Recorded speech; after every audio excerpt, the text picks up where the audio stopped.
Welcome back to our podcast, where we dive deep into the fascinating world of organizational learning and transformation.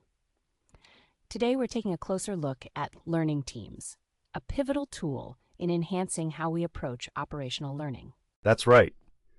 Learning teams allow us to harness the collective knowledge of our workforce, enabling them to showcase their abilities as problem solvers. It's interesting how often leadership is taken aback by the insights and innovations that come from these teams, isn't it? Absolutely. The concept of learning teams started as an operational learning experiment. Imagine a workshop where employees come together to share experiences, discuss challenges, and develop solutions.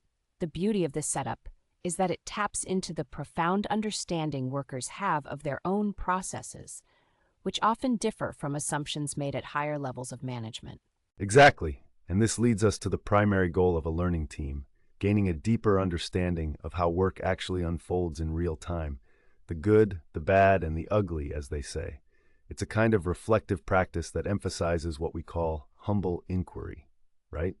Yes, humble inquiry is about approaching discussions with an open mind, willing to learn from each other rather than just dictating solutions. But the structure of these learning teams is also crucial. They usually go through what we call a learning cycle, which alternates focus groups and reflection periods, sometimes even allowing soak time overnight for thoughts to marinate. I love that idea. So participants discuss their shared experiences, take a break to think, and then come back to define the core problems they faced, correct? Exactly. This cycle promotes psychological safety, which is essential. It allows team members to discuss not only what worked well, but also what didn't, without fear of judgment. Let's be honest, if we don't discuss the ugly aspects of work, we miss out on opportunities to learn and improve. And think about it. The insights that surface can lead to actionable next steps. They empower workers to brainstorm their own ideas for improvement, fostering a sense of ownership over their processes. I love the analogy often used by HOP coaches.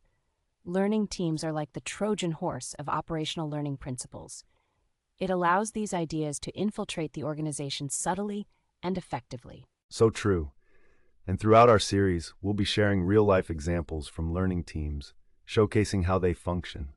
These stories illustrate the principles we discuss and give listeners a taste of how organizations can transform with these methods. To wrap up, learning teams are not just about finding quick fixes. They represent a shift towards long-term cultural change, one where every worker feels valued and heard, leading to a resilient and reliable operation. Exactly. We're excited to continue sharing these insights with you, and we hope each story inspires you and your organization to explore the power of learning teams.